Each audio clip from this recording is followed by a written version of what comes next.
आणि एकच मिनिटं दे मला. मी प्रेझेंटेशन शेअरिंग मोडमध्ये घेतो. हरिओम. आदित्य काका प्रेझेंटेशन शेअर करतोय, तोपर्यंत आपण पाहूयात की आपण आज काय बघणार आहोत. तर आज आपण एक अशी व्यक्ती आहे ज्यांचं नाव आहे के.एस. राजन्ना. तर त्यांच्याबद्दल माहिती पाहणार आहोत. तर आपण थोड्याशा फोटो सहित ती माहिती पाहूयात. तर कोण होते हे? ओके. पहिल्याच फोटोमध्ये तुम्ही सगळेजण पाहू शकता की ब्लू ड्रेसमध्ये, ब्लू शर्टामध्ये जे दिसत आहेत त्यांचं नाव आहे डॉक्टर के.एस. राजन्ना. आणि दुसऱ्या ह्याच्यामध्ये आपल्याला दिसून येतंय की या आपल्या भारताच्या राष्ट्रपती आहेत द्रौपदी मुर्मू. त्यांच्या हस्ते ते कुठचा तरी एक सत्कार स्वीकारत आहेत किंवा एक विशेष पदक स्वीकारत आहेत. तर त्या संबंधीच आपल्याला माहिती पाहिजे. पुढची स्लाइड. आपण सगळेजण बघतो की ह्या चित्रामध्ये आपल्याला दिसतात छोटी छोटी मुलं, की असं ते एकदम मस्त खेळकर वय असतं 2-3-4 वर्षाचं, किंवा अगदी एखाद्या पहिल्या वर्षी आपण जेव्हा चालायला लागतो तेव्हा आपल्या चालण्याचं पण कौतुक होत असतं. प्रत्येक आपल्या पाऊल टाकण्याचं कौतुक होत असतं. तर असं जे जे वय होतं, तर त्या वयामध्ये मात्र के.एस. राजन्नांना एका वेगळ्याच संकटाला सामोरं जायला लागलं होतं. म्हणजे वयाच्या केवळ 1 वर्ष असं पण म्हणता येणार नाही. ते जेव्हा केवळ 11 महिन्याचे होते, तर त्यावेळेलाच त्यांना पोलिओ पोलिओ ह्या त्यावेळेच्या असाध्य रोगाने ग्रासलं होतं. असाध्य म्हणजे काय? तर एकदा पोलिओ झाला की त्यावेळेला त्याच्यावर तसा काही उपाय नव्हता. आता ही कधीची गोष्ट आहे? तर आज आज के.एस. राजन्ना हे 64 वर्षाचे आहेत. म्हणजे ही 63 वर्षापूर्वीची गोष्ट आहे.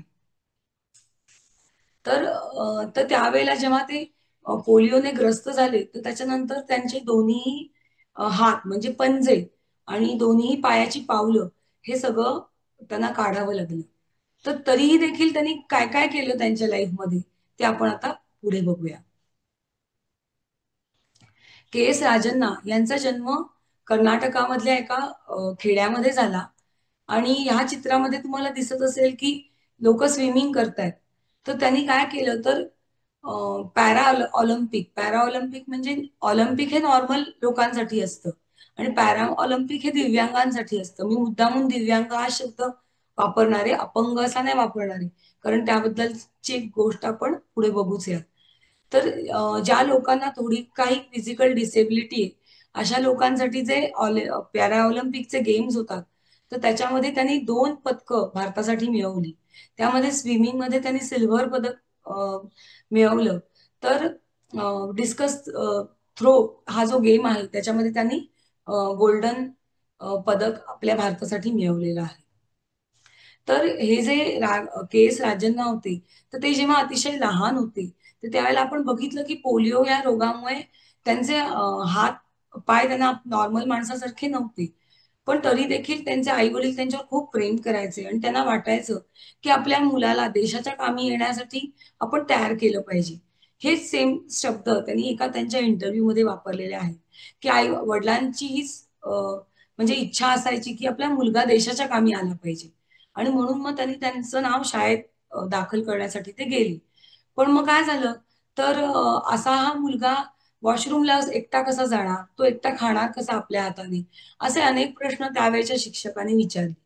आणि त्यावेळेला ही 63 वर्षापूर्वीची गोष्ट आहे आणि त्यामुळे इन्क्लुझिव्ह क्लासरूम, ह्या लोकांसाठी काहीतरी विशेष सोय असा कुणी काही विचारच करत नव्हतं. असं काहीतरी फिजिकल डिसेबिलिटी आहे तर मग घरी बसवा त्या मुलाला, असंच एक साधारण व्ह्यू असायचा.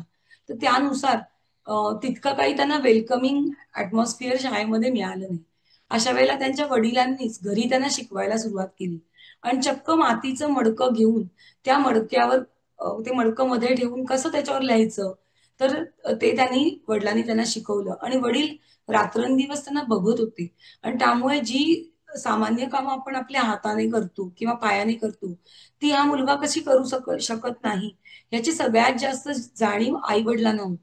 म्हणून त्यांना ते जास्त सोपं देखील गेलं आणि त्यानुसारच लिहायला वाचायला ते त्यांच्या घरीच शिकले. त्यानंतर मग त्यांना जसं आपण बघतो की इंजिनिअरिंग असतं, तसंच या सगळ्या इंजिनिअरिंगच्या सब्जेक्ट्समध्ये डिप्लोमा पण मिळतो. तर ते मेकॅनिकल ह्या विषयामध्ये डिप्लोमा घेण्यासाठी त्यांनी पुढे ऍडमिशन घेतली जेव्हा ते मोठे झाले तेव्हा. आणि मग ते खरंच मेकॅनिकल इंजिनिअरिंग मध्ये त्यांनी डिप्लोमा मिळवला. तसंच लहानपणी ते जेव्हा असे 13-14 वर्षाचे होते त्यावेळेला एक चित्रकला स्पर्धा होती पेंटिंगची. तर त्याच्यामध्ये त्यांनी अतिशय सुंदर असं मोराचं चित्र काढलं होतं. आणि मग ती सगळी पेंटिंग्स बघायला त्यावेळेचे कर्नाटकचे गव्हर्नर आलेले होते.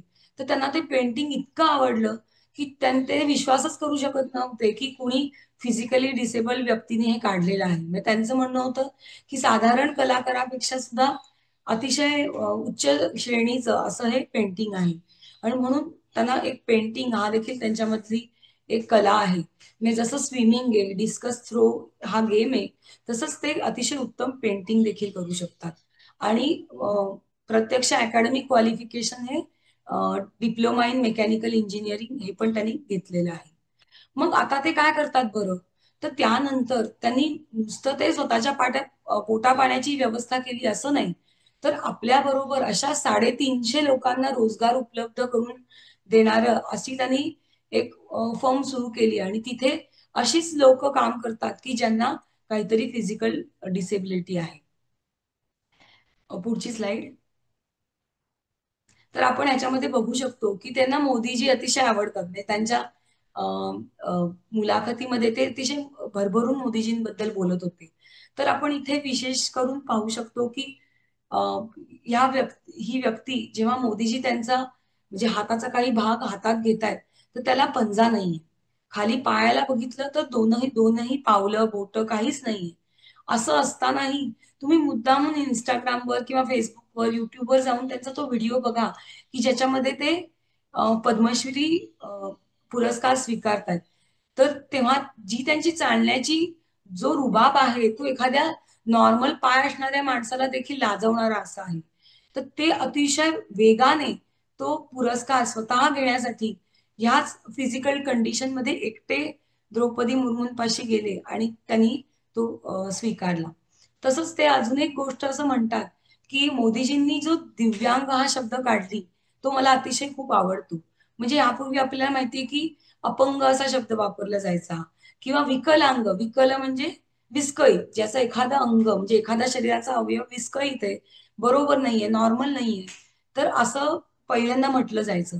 पण मोदीजींनी पहिल्यांदा या अपंग लोकांना दिव्यांग असं म्हटलंय. आणि आता आपण बघतो की अनेकदा वॉशरूम्स मध्ये वगैरे दिव्यांग जनो केली आहे असं लिहिलेलं असतं, अपंगांसाठी असं लिहिलं नसतं. तर तर ते तेच म्हणतात की आम्हाला नुसत्या सिंपथीची गरज आहे असं नाही, तर आम्हाला संधीची गरज आहे. तुम्ही आम्हाला संधी द्या, आम्ही त्या संधीचं सोनं करून टाकू. तर अशा प्रकारे अतिशय लढवय्या अशी ती व्यक्ती होती. म्हणजे 2 प्रकारचे वीर या भारतामध्ये सतत आपण म्हणजे पाहू शकतो. एक असतात ते सीमेवर लढत असतात आणि एक असतात ते आपल्याला झालेल्या प्राप्त परिस्थितीशी लढत असतात. तर तसंच त्या लढणाऱ्यांपैकी के एस राजन्ना हे एक होते. आणि विशेष तुम्ही आज तुमच्या आई वडिलांना रिक्वेस्ट करा आणि नक्की त्यांचा व्हिडिओ बघा. कधी आपल्याला जर का असं खूप लो वाटलं तर नुसता त्यांचा जो रुबाब आहे उभं राहण्याचा किंवा चालण्याचा, त्यातनं देखील आपल्याला एक शक्ती मिळते, एक ऊर्जा मिळते की आपण आपल्याकडे ज्या गोष्टी आहेत तर त्यांना घेऊन कुठच्याही परिस्थितीला जीवनामध्ये तोंड देऊ शकतो. हरिओम. तेजस्वी मावशी, फारच सुंदर सांगितलीस माहिती आहे आणि सगळे जीवन प्रसंग त्यांचे व्हेरी इन्स्पिरेशनल.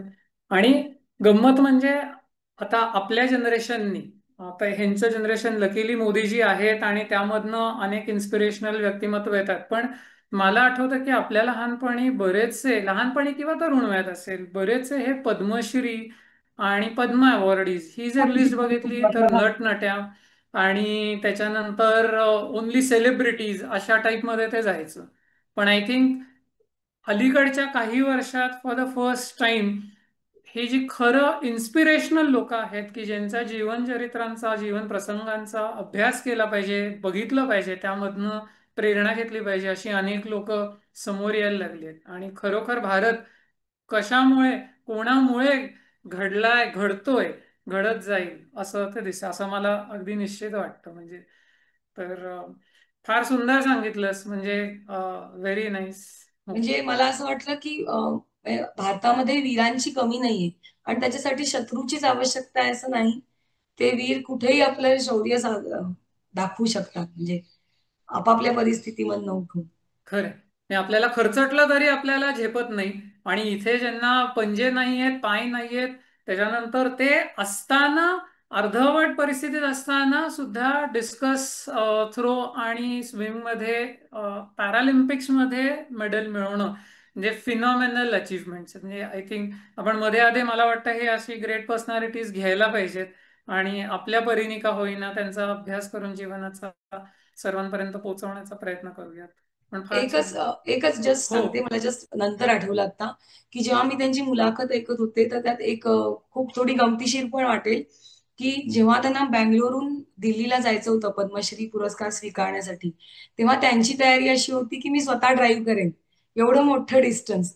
पण नंतर मग ते वारगळलं. पण म्हणजे आपण म्हणतो ते की नॉर्मल मनुष्य सुद्धा ड्राईव्ह करून जाणार नाही. पण त्यांचं म्हणणं होतं की आम्ही कशातच कमी नाही आहोत, हे मला समाजाला दाखवून द्यायचंय. आणि त्याच्यानुसार ते तयारीमध्ये होते की मी स्वतःच ड्राईव्ह करून, त्यांना ड्रायव्हिंग सुद्धा येतं, ते फोर व्हीलर चालवू शकतात. तर तसं ते जायच्या तयारीमध्ये होते. अप्रतिम. कर्मयोगी म्हणजे कर्मण्य अधिकारच ते आपण बघितलं आता. फार सुंदर, फार सुंदर. थँक्यू तेजश्री मावशी, खूप छान सांगितलंस.